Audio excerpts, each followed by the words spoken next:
kita cerita di kafe misalnya, apa bagaimana kalau kita sama-sama sholat, gimana caranya sholat misalnya, kita ajarkan, oh cara sholat itu seperti ini, cara manjanya itu seperti ini.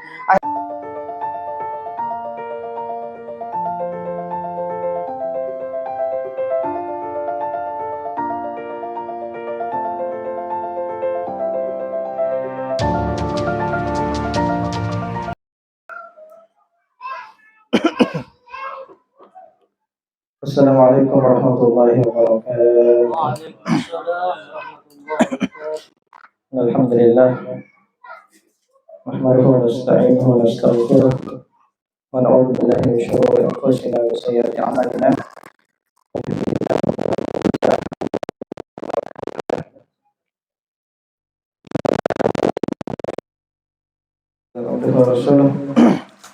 Subhanaka la ilma lana illa ma 'allamtana innaka antal alimul hakim. Rabbi shrah li sadri wa yassir li amri wahlul 'uqdatam min lisani yafqahu qawli wahdi qalbi wa sadri bijahin nabi wal ali. Allahumma shalli wa sallim ala sayyidina Muhammad wa sahbihi bisyara salatu asyhadu biha wa ahlina wa lana jami'a syekhina wa ma'allimina wa talibatan talibatina wa min hadha ila yaumil akhir. Alhamdulillah, kita bersyukur kepada Allah Subhanahu wa taala karena di malam hari ini kembali kita berkumpul bersama-sama dalam kegiatan rutinan bulanan Rabiul Awwal Tasyabul Madar. Kita tadi sudah membaca Rabiul Atas, kemudian dilanjut dengan tahlil ya dalam bentuk zikir kemati ya. Dan itu dalam bentuk syair yang gabungan dari beberapa bait dari burdah ya, dan beberapa syair-syair yang berkaitan dengan mengingatkan kita kepada Allah Subhanahu wa taala. Dan malam hari ini kita tidak membaca qasidah mubariyah atau qasidah walidain ya, mengingat karena Isya sekarang agak terlambat ya agak akhir. Kita tadi mulai hampir jam 8 lewat ya. Sekarang sudah jam 9. Jadi kita lanjut pembacaan kitab sedikit. Kita lanjut pembacaan kitab Al-Manhajus Sawi. Al-Faslul Awal fi fadl ad-da'wati ila Allah Ta'ala. Ya, malam hari ini kita akan membahas sedikit berkaitan dengan keutamaan berdakwah di jalan Allah Subhanahu wa taala. Ya, dakwah di sini bukan berarti harus tahu ceramah ya, bukan ya. Jadi ini secara umum mengajak orang untuk bagaimana dia lebih dekat kepada Allah, ya, baik itu melalui syariat ya ataupun melalui pendekatan tasawuf. Bagaimana proses membersihkan hati ya, atau bagaimana ketika kita mempengaruhi orang untuk dia taat kepada Allah. Itu sudah masuk di dalam lingkup dakwah atau mengajak orang kembali kepada Allah ya, dan itu tugas kita semua ya. Artinya bukan hanya penceramah pemahaman dakwah ya. Itu dakwah di sini yang kita akan bahas ini adalah dakwah dalam bentuk mengajak orang lain untuk mendekatkan diri kepada Allah ya. Siapapun apapun profesinya ya. Baik dia seorang ustaz, apalagi ya, seorang guru kah, seorang dokter kah, dokter pun itu sangat bisa untuk mendakwah ya. Misalnya ada orang sakit ya, ditolongnya, oh ini bu, dia dakwah ya. Ini sebenarnya penyakit datang dari Allah, obat ini hanya wasilah, hanya perantara. Jadi harus tahu dibaca sambayat taib ya. Ketika dokter yang berbicara masalah agama untuk mendekatkan diri kepada Allah pun akan diterima orang-orang. Bahkan dokter biasanya lebih nereni saya daripada penceramah ya. Jadi seperti itu. Jadi dakwah yang kita bahas ini adalah dakwah bagaimana mengajak orang untuk mendekatkan diri kepada Allah. Bukan hanya teks harus ceramah di masjid, khutbah, tidak. Ini secara luas. Ya, waqala alaihi salatu wassalam, man da'a ila hudan kana lahu minal ajri mithlu ujuri man tabi'ahu la yanqusu dzalika min ujurihi syai'a. Ya, kata Rasulullah SAW, barang siapa yang mengajak seseorang kepada hudan, kepada petunjuk, ya, petunjuk mendekatkan diri kepada Allah, maka dia akan mendapatkan pahala ya orang yang mengikutinya. Ya. La yanqusu dzalika min ujurihim syai'an, dan sama sekali pahalanya tidak dikurangi. Ya. Misalnya ya, kita ketemu dengan teman SD kita, ya, kita sekarang umurnya 40 misalnya atau 30-an. Ketemu teman SD sudah lama berpisah, ternyata teman SD kita itu tapi mau sembahyang. Ya, dia belum sholat sampai saat ini misalnya. Ya. Akhirnya kita ajak dia cerita karena dia dulu CS kita ya, sahabat karib dekat. Jadi kita berbicara cerita-cerita di kafe misalnya, bagaimana kalau kita sama-sama sholat? Gimana caranya sholat misalnya? Kita ajarkan, oh cara sholat itu seperti ini, cara manjanya itu seperti ini. Akhirnya dia dapat hidayah melalui kita misalnya. Maka selama dia sembahyang, selama dia sholat, pahalanya akan mengalir kepada kita. Ya, tanpa mengurangi pahalanya orang itu. Itu maksudnya tadi ya. Wa man da'a ila dhalalatin, sebaliknya, barang siapa yang mengajak kepada kesesatan, kana alaihi minal itsmi mithlu athami man tabi'ahu la yanqusu dzalika min athamihi syai'a. Barang siapa yang mengajak kepada kesesatan, yang membuat orang itu jauh kepada Allah, maka ketika orang itu berbuat maksiat, dia mendapat dosa, dosanya pun akan kembali kepada kita. Seperti itu ya. Ya, diajak temannya untuk menipu orang misalnya. Tapi sana dia tuh cara untuk menipu orang, cara paling baru. Ya, caranya seperti ini. Kita mengajarkan orang itu ya mendapat pengetahuan dari kita. Oh, ternyata cara menipu orang seperti itu ya. Dia mulai menipu orang 1, 2, 3, dosanya bertumpuk, pun yang mengajar ini akan mendapatkan aliran dosa. Jadi dosa dosa jariah seperti itu ya. Karena kita mengajari orang. Nah, itu kata Rasulullah SAW. Wa qala alaihi salatu wassalam, khiyaru ummati man da'a ila Allah wa habbaba ibadahu ilaih. Kata Rasulullah SAW, sebaik-baik umatku ya adalah orang yang mengajak kepada Allah, wa habbaba ibadahu ilaih, dan membuat orang itu cinta kepada Allah Subhanahu wa taala. Wa qala alaihi salatu wassalam, khairun nasi anfa'uhum linnas. Sebaik-baik manusia adalah orang yang paling bermanfaat bagi orang-orang. Yang bermanfaat di sini maksudnya ya bermanfaat dalam segi ya baik dari segi dunia dan apalagi segi akhirat. Ya, kita membuat orang yang tadinya salah-salah menjene, ini paling dasar ya. Kita sama-sama di panjene misalnya. Ya. Ternyata menjene sangat sembrono rupanya. Ya, kita apa boy anu di menjene? Setelah itu kita kasih tahu, tidak begitu cara menjene bos. Ya, kita bahasa begitu ya. Caranya itu menjene disapu rupa dikasih. Oh begitu ya. Nah, itu saja hal seperti itu sudah masuk dakwah. Ketika dia benar, selama dia berwudu, wudunya benar gara-gara kita, itu pahalanya mengalir. Nah, seperti itu ya. Mengalir kepada kita tanpa mengurangi pahalanya dia. Ya, itulah menjadi sebaik-baik orang yang bermanfaat dari sisi itu ya, sisi akhirat.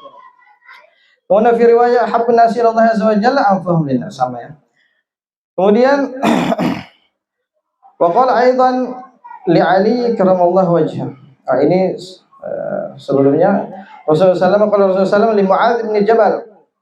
Ini Rasulullah berbicara pada sahabatnya Mu'adz bin Jabal ketika Rasulullah hina ba'athahu ila Yaman.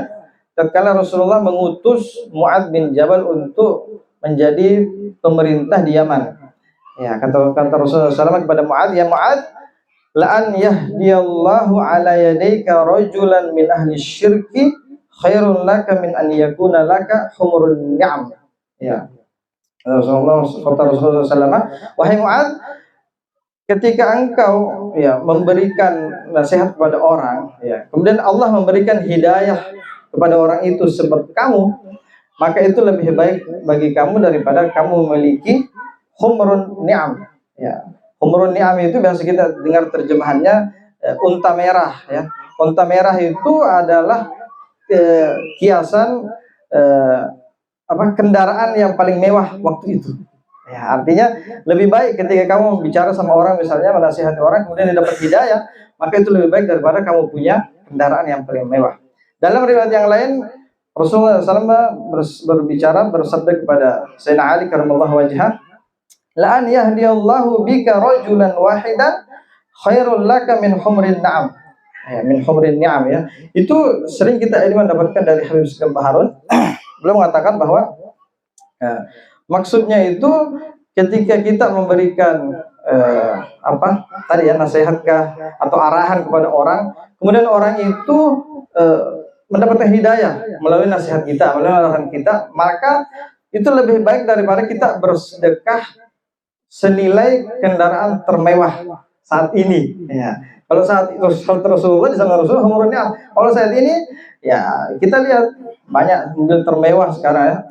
Ada Ferrari ya, sampai 40 miliar harganya. Ada juga saya cek tadi di Google ya, itu ada kendaraan dari Inggris itu harganya hampir 180 miliar. Ya, data berapa diproduksi di dunia itu ya. Pokoknya harganya berapa? 180 miliar.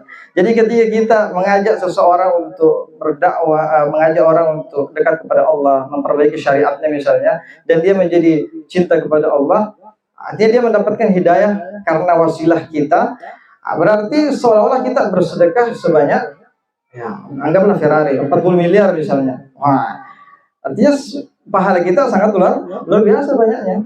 Ya, itu dan itu biasa kita diberitahukan Habib Segar itu bahwa ketika Anda pergi berdakwah, ini khusus penceramah ya. Lama ceramah misalnya, ya ketika Anda mengharapkan isi amplop, ya itu biasanya gitu ya.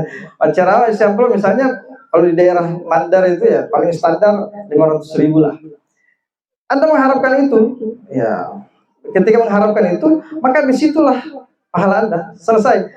Ini yang sampaikan kepada orang-orang bahwa rukun puasa seperti ini, sunnah-sunnah puasa seperti ini, yang membatalkan puasa. Banyak orang yang paham, oh ternyata begitu. Oh, banyak orang yang mendapatkan hidayah dari kita. Maka apa yang kita dapat? 500.000 selesai. Tidak ada pahala akhiratnya, karena memang sudah mengharap dunia. Tapi ketika Anda mengharap akhirat, yang tadi itu min huwarin na'am, ya, ketika ada orang yang satu orang saja, ya, ketika Anda berceramah di masjid, ataukah ya dimanapun kita berikan pengarahan kepada orang, ya, ada satu orang dapat hidayah, maka seolah-olah kita mendapatkan sudah bersedekah ya sebanyak 40 miliar tadi itu. Ya, kata beliau, kalau Ustadz ditanya mau pilih mana, 500.000 atau bersedekah 40 miliar? Ya 40 miliar. Nah, seperti itu. Jadi selalu beliau mendoktrin kita itu bahwa jangan sampai pikiran kita ke isi amplop itu. Ya.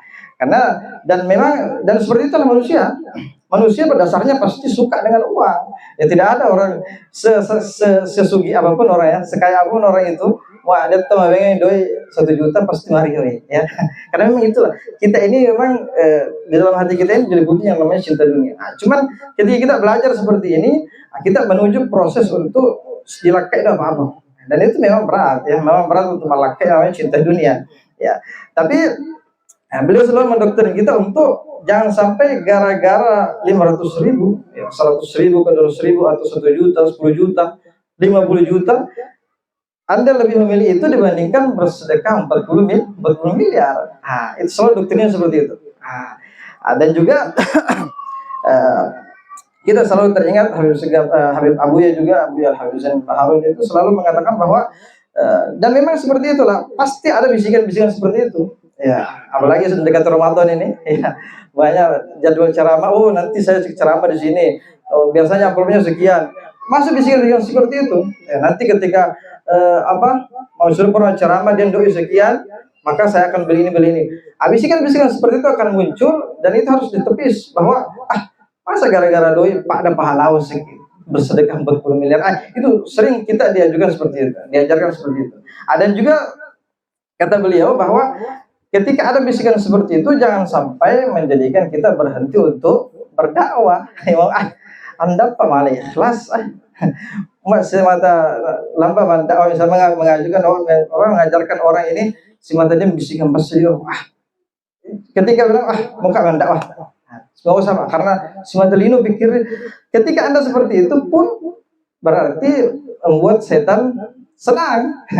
Karena yang tadinya Anda akan mengajarkan orang ilmu, akhirnya berhenti, akhirnya setannya menjadi tambah senang. Ya, bukan berarti harus berhenti, tetap jalan di situ dan harus berusaha untuk ikhlas. Itu bandingannya tadi ini kepada di lan yahdiyallahu bika rajulan wahidan khairul laka min humrin na'am. Jadi itu selalu didengung-dengungkan di pikiran kita bahwa ketika saya mengajak orang untuk ke jalan Allah, maka saya akan mendapatkan pahala yang luar biasa. Ya, seolah-olah bersedekah dengan kendaraan termewah saat ini. Wah, luar biasa banyaknya pahala yang disediakan oleh Allah Subhanahu wa taala. Kemudian yang terakhir ada disebutkan oleh Habib Ahmad bin Hasan Al-Tash, balaghana anna Syekh Abdullah bin Abdul Baqi Asy-Sya'ab Al-Madani. Ada seorang syekh yang bernama Abdullah bin Abdul Baqi Asy-Sya'ab Al-Madani. Ini orang Madinah. Beliau itu karena mimman yajtami'u bin Nabi sallallahu alaihi wasallam yaqadhah. Ya, dia termasuk orang yang sering berjumpa dengan Nabi dalam keadaan yaqadhah. Ya, yaqadhah itu tidak lewat mimpi ya. Karena kalau orang mimpi ketemu Rasulullah banyak. Kalau ini tidak, sita langsung Nabi tidak sallallahu alaihi wasallam. Ya, padahal dia jauh. Ya, dia jauh jaraknya dari Nabi sallallahu alaihi wasallam. Cuman karena kualitas ibadahnya yang luar biasa, dia bertemu dengan Nabi bukan hanya lewat mimpi, pun lewat terjaga. Nah, dan beliau mengatakan kana yas'alul waridina min ahli Hadramaut wa yaqul lahum khabiruni an Sayyid Ahmad bin Umar bin Sumaid ma amaluhu wa sya'nuhu wa ma sya'nuhu. Beliau itu ketika melihat rombongan Hadramaut, ya. Jadi ada rombongan Hadramaut datang ke Madinah, beliau mengatakan khabiruni an Sayyid Ahmad bin Umar bin Sumaid. Beliau mengatakan, siapa yang kenal dengan Ahmad bin Umar bin Sumaid? Ya, jadi dia mengenal Ahmad bin Umar bin Sumaid dari Rasulullah SAW. Jadi ketika dia sering bertemu Rasulullah sering menceritakan cucunya yang bernama Ahmad bin Umar bin Sumaid. Jadi siapa Syekh Abdullah bin Abdul Baqi ini penasaran siapa itu Ahmad bin Umar bin Sumaid? Apa nasi matan Arab kan Nabi tadi? Jadi ketika ada orang Hadramaut datang, khabiruni Ahmad bin Umar bin Sumaid. Mana itu orangnya? Ini Sita. Terus apa nama sifat Arab kan Nabi tadi? Fa inni lam ajtami bin Nabi illa wa asma'uhu yamdahuhu katsiran wa yusanni alaihi thanan 'aziman. Kata beliau, karena ketika saya berjumpa dengan Rasulullah, tatai simatan apapun Nabi tak. Tatai Nabi tak simatan puji. Ya. Siapa Rasulullah memuji Ahmad bin Umar bin Sumaid. Faqilahu. Ya, akhirnya Ahmad bin Umar bin Sumaid waktu itu tidak datang. Ya, cuman belum mengatakan siapa yang kenal. Ada yang mengatakan, saya kenal. Hanya ditanya, ma'amaluhu wa sya'nuhu. Apa yang dia lakukan? Kenapa bisa Rasulullah sangat memujinya? Akhirnya orang-orang mengatakan, sya'nuhu wa daidanuhu ad-da'watu ilallahi wal amru biha. Ya, kata orang-orang bahwa yang sering dilakukan Ahmad bin Umar bin Sumaid itu adalah selalu dakwah di jalan Allah. Ya, qala wa li hadzal nabi sallallahu alaihi wasallam yuhibbuhu yusanni alaihi. Dan biasa kita dengar ceritanya bahwa Ahmad bin Umar bin Sumaid ini apa yang dia lakukan bukan dakwah ceramah di masjid ya. Ya, yang sering saya dengar itu bukan masjid ceramah kalau bukan, tapi dia masuk ke kampung bitulai. Bagaimana bagaimana cara wudu saya mau lihat. Dia langsung praktek. Jadi bukan teks kitab menjelaskan, tidak, langsung praktek. Bagaimana? Coba minta manjanya. Oh, salah, tidak seperti itu. Manjanya itu begini, sempurna. Kalau sholat, coba sholat begini. Beres, ilelewoi. Ya. Coba bagaimana manjanya? Bagaimana sholat? Begitu terus. Jadi dia jalan ke kampung-kampung itu untuk memperbaiki syariat orang kampung itu. Ketika orang kampung itu sudah benar syariatnya, pindah lagi. Nah, itulah. Akhirnya dia menjadi orang yang sangat dipuji oleh Rasulullah Sallallahu Alaihi Wasallam. Ini dasar kita bahwa ketika kita mengajak orang lain untuk cinta kepada Allah, mengajak dia untuk taat kepada Allah, insya Allah itu menjadi sebab kita dicintai oleh Nabi kita Muhammad Sallallahu Alaihi Wasallam. Mudah-mudahan yang sedikit itu kita bisa mengambil manfaatnya dan kita semua bisa diberikan oleh Allah Subhanahu wa taala untuk dakwah, mengajak orang-orang untuk dekat kepada Allah, terutama keluarga dekat kita, ya, komunitas kecil kita, bagaimana kita ajak untuk bisa semuanya mendekatkan diri kepada Allah Subhanahu wa taala, dan semoga kita semua diringankan dalam hal itu. Amin amin ya rabbal alamin. Kurang lebih mohon dimaafkan. Wabillahi taufiq wal hidayah wa ridha. Wassalamualaikum warahmatullahi wabarakatuh.